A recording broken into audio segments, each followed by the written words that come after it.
So, for those of you in the room who've not had the honour to meet Mel, we're delighted to have you in the room, not because any one social entrepreneur is any better than another, but it's not, but you are a bit of a star in the social enterprise world, Mel, internationally, not just in Scotland.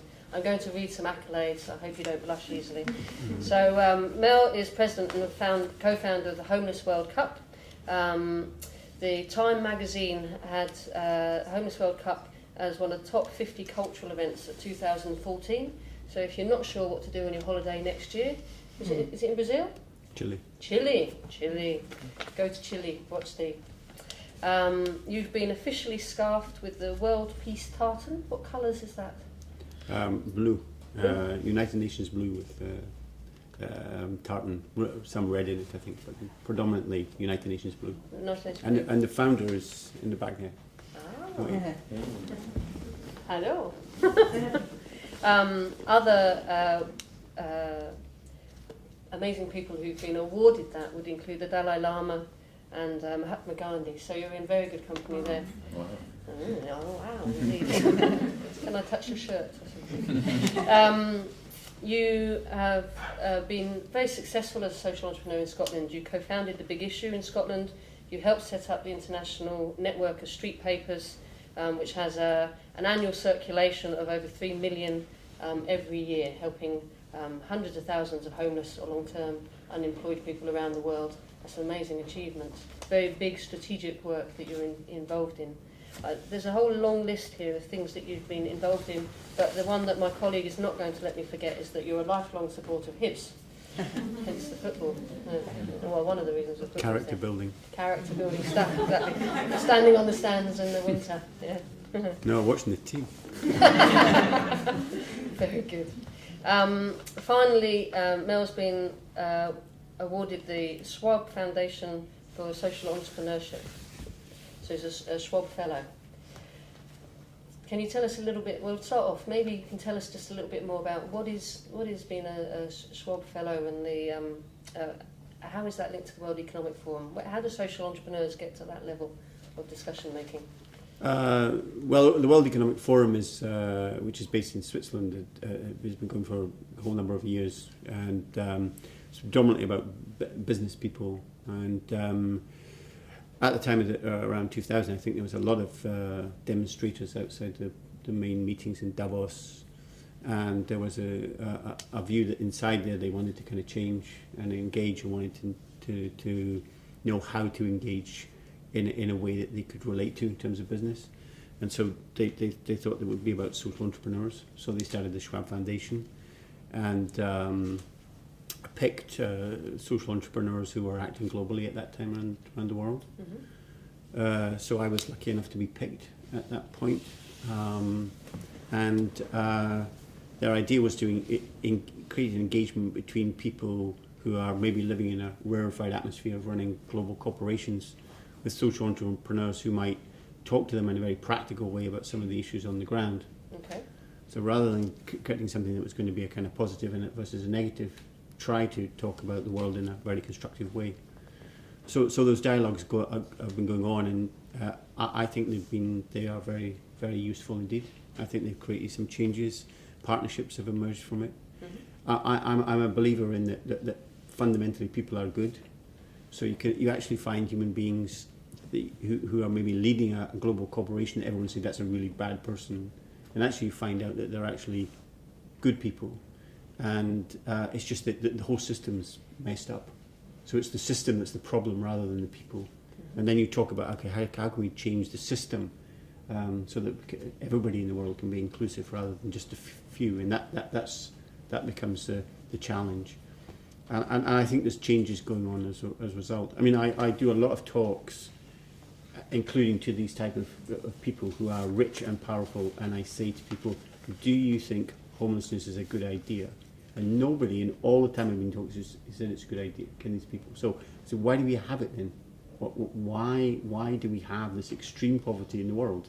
So let's create a way of changing it. And you get into that dialogue, and some of those discussions have been good, and some of the practical outcomes I think have been very good as well. So do you want to tell us a little bit about your most recent social enterprise, Homeless World Cup? How did that come about, and What excites you about being involved with that? I mean, it came about. I think it's quite well known actually. We were having a conversation in a bar, so it was dreamt up in a bar in Cape Town in 2001 by myself and a colleague called Harold Schmidt, who's from Austria. And we, as you mentioned in your introduction, we'd created this network called the International Network of Street Papers, which was basically a trade association for the homeless street papers in the world. And we'd had a tremendous conference between the delegates from around the world. You know, the sort of conference where we were sitting till 3 or 4 in the morning, sorting the world out and inspiring one another and exchanging information about how we worked in our own areas and how we could build something different. And so that I was having this bit after the end of this conference, and we were saying, fabulous conference, no homeless people here. How could they share in what we were being inspired about? So we talked about various ideas, and then there were all sorts of problems associated with them, including language. So we said, there's an international language called football. And Harold was into football, and well, I watch him. So, but we knew the power of potential of football, and its simplicity. It's very easy to get people involved. So we kind of joked around over the beer, and I said, look, there's some of our big issue sellers who kind of play football, and they claim to be a team, so they could be Scotland. And Harold said, oh, well, we have the same in Austria, so they could be Austria. And we said, okay, well, with this game then, Scotland versus Austria, and I said Scotland will win because we don't win anything at football, but we'll certainly beat you guys, so we'll win.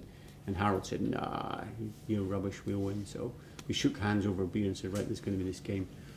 And then we drank more beer, and by the end of the night we'd invented the Homeless World Cup where everybody could come. So was it literally on the back of the beer? Yeah, it was. But the important thing is, so you can have these conversations. I'm sure you have these types of conversations. So I always say that, so it was there, that's where it was born.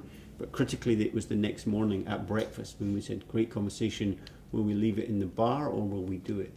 Okay. So we went, nah, let's do it. So we did it, and that was it? 18 months later. 18 months to get the teams together? Yeah, to create the teams and get it started. And the beauty of the entry of it, and because we're in 70 countries now, is it's just simple. It's a ball. Get people playing a ball, and as a result of that, they can become included and part of a team, which is part of a family, and you can build from there. So tell us some of the, I know there's all sorts of amazing stories. You were telling me when you came back from the last Homeless World Cup, some of the impact that's happened as a result of people kicking around a ball. Share with us some of those stories. And I think there's hundreds of them, but it's you're starting from the streets. You're working with people who are the poorest of the poor, who come from very extreme circumstances in terms of living, and you know, I think you come across kids, youngsters who are living on the street, and in some areas which don't have any laws, are wandering around with guns, and they're becoming part of drug gangs in order to survive. And they've seen a lot in their very young lives, including relatives being killed or friends being killed as a result of that. And so they're almost becoming feral, if you like, in their existence. And I've seen these people transform and go back into their communities as football stars. And so what happens is, with support behind them, other kids are starting to say, well, we want to follow them. So at a very young age, they become leaders in their own communities, because it's better to be a football star than to be involved in a drug gang. And some of those are very moving indeed. But there's lots. It varies from country to country. I mean, I'm doing some writing at the moment, and some of the American team, for example, have gone down a route of get involved with drugs, kind of completely collapsed, end up on the street. Over 3 million in the streets in the US, still the richest country in the world. No support for them, and just using football, I've been able to come off the drugs completely altogether. Amazing. And so there's lots and lots of stories around that. I remember actually Scotland won, actually, I have to say. Very good. And I remember watching one guy in the Scottish winning team in Denmark, and he was running around, and I knew him from before, and he had a real chronic heroin problem in Glasgow, and I was just amazed. First of all, he was still alive, because he was in real difficulties, and here he was herring around a football pitch, like you'd never have known, and he'd used the football to get off drugs completely, and then winning medal. So these things are inspiring and moving. And that's obviously what keeps you motivated. How can it not? Yes, I mean for me it's, I mean we have the annual event which are great, and it's you know, you're creating change there. You have crowds of people cheering homeless people and so on and so forth. But the critical thing is, you can do the events and they're great, but it's about impact. I mean, we wouldn't do those events unless lives were changing, and they do. We have this continual research all the time that talking about the lives that have been changed on the ground. So if we're working with 100,000 people in our programs around the world just now, you know, and you talk about 80%, 70, 80% of them changing the world, it's a significant number that are changing, and that's what it's all about. So that's what we're passionate about, absolutely passionate about, changing the world through football, and we're doing it. So we just tell the story and get more people involved to create a change. That's how we do it. And another point is that we identify leaders from within the groups. So it's almost like, you know, picking the captain of the team. Who's the captain? Or the captain may self-select, actually, the others, but a leader emerges. And now what's happened is a lot of these leaders have gone back and have come back onto the teams as coaches and managers, and they are inspiring others to come off the street because they can see that's where they've been. I can go down that route as well, and that's a very important aspect of what we're doing. It's not just me and others who sit here chatting away. So how do you recruit staff to grow? And obviously, this is a big organisation. Do you recruit staff from within the ranks, or do you bring people in, or how do you do that? It's a mixture of both. So what we don't do, and I think one of the reasons we've been able to get this global reach is we don't have a huge headquarters here with big administration, quite deliberately. So it's each country. It's almost like an unpaid franchise, if you like. So they sign up to use our logo, and then they do what they're doing in their country. So we're not employing lots of people, but within those countries, there's a mix of professionals that you need and ex-players, and the ex-players are coming back. And actually, their expertise you can't buy it, you can't educate it, you can't make it. They learnt it on the streets, and it's very, very important that connectivity. But at the same time, that they can't do something. So you just mould some professionals with their experience together. Of course, they're now at college getting qualifications and so on as well. So I'm interested in, you say that it's like a soft franchise. You don't sell it, but what do you give your partner? How do you choose your partners in other places? Are they all part of the Street Papers network, or and what do you give them, and what do you look for in return as a partner in an international social enterprise? So basically, it's very, very simple. This, as I say, we didn't want to create some central bureaucracy. So it's all about, we have one partner per country. They sign a simple contract with us, which is about a code of conduct. What they get from us is the brand, if you like. So the brand is very well known around the world. So it connects in with a brand, which is a set of values. We'll provide a lot of kind of marketing and media globally, in the same way you might do a franchise, I guess. And then from our part, it's essential for us that they're working with as many homeless people as possible on the street. So when we started, obviously it was just with the Street Papers, but now it's hardly any Street Papers involved, because they've all developed into much bigger organisations or independent organisations. So we've created this. I guess in some ways it's a network or part of a movement, and that's the way we've done it, so we could impact as maximum extent as possible. I'm interested in that, extending our impact, and I'm wondering if you've got any advice or suggestions for what this sector, the social enterprise sector, can do to ramp up its impact with that amount. We've all got businesses to run, but how do you get that balance between expansion and growth and locking things down? What advice do you think you can give? I mean, I think it's all comes down to what your initial vision is, anyway. So I'm not going to say big is better than small or small is better than big. I think social enterprises in local communities run well can be very, very effective, focused, clear, with clear outcomes. There's some parts of social enterprise which are very easy to replicate around the world, actually. And I think we need to have a kind of bigger vision of it, because there are real challenges in the world. And I heard Bill Clinton speak, and he made a point which really struck with me when he was talking about globalization, and he said he was for globalization but not for greed, and his view was that global businesses had used globalization to make a lot of money, but actually social entrepreneurs could use globalization to actually right the situation or do things. And he said it's immoral for somebody to have a solution in some community in Scotland somewhere and not share it with the rest of the world, because if you can make impact in the area that you're doing, you should be sharing it with everybody. And I think that's right. So the trick becomes then, how do you achieve that? Now, obviously, it depends what you're doing, but you need investment and you need support to be global, and that isn't always very easy to get. But there are, it's changing. The capital investment funds available for global growth for social enterprises is starting to appear.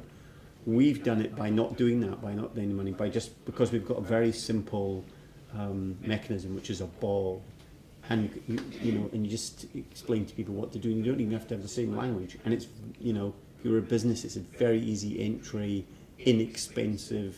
So if we were a business doing this strictly, that's the way they would look at it.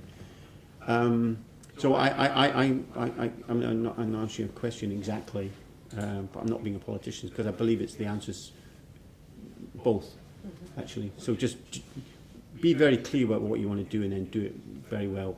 But be aware, I think, that in my opinion, the world is in a very difficult place with lots of people in very difficult circumstances. And if we have solutions here, we should be sharing them with other countries. You were saying when you came in to me earlier that you were the French president. Was it the French president? Was wanting to transform business in France and have lots of social enterprise. Perhaps you can share a little bit about that. It wasn't the French president. It was a French economics minister. I happened to be sharing a platform with him at a conference recently in Paris. And what was very interesting is it's the best I've ever heard a politician talk about social enterprise development anywhere. But politicians sometimes kind of make lukewarm comments to it or positive comments about it, and I don't necessarily always think they understand what it is. But this guy certainly seemed to understand it, and he was talking about introducing laws which were very encouraging for social enterprise, which actually put some restrictions on business in terms of their shareholdings and tax incentives and tax and so on.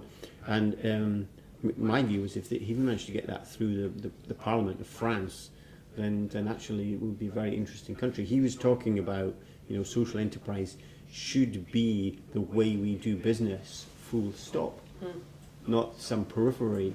It actually should be core to the whole way the economy of France was working. It was fascinating. He's very passionate about it, young guy. I think all of us in the room are going, we wish you well. It's an exciting prospect. Well, I mean, it's to me, I mean, my own personal view is that the global economy is knackered, and it's not fixable. We've created a unsustainable global system. So it might be fixed now. They might be thinking, oh, it's great. The banks have righted themselves a bit, but a year, 2, 5 years down the line, it will cause big problems again. Secondly, it is causing massive inequality. The number of people who are living on less than $1 a day or $2 a day is growing.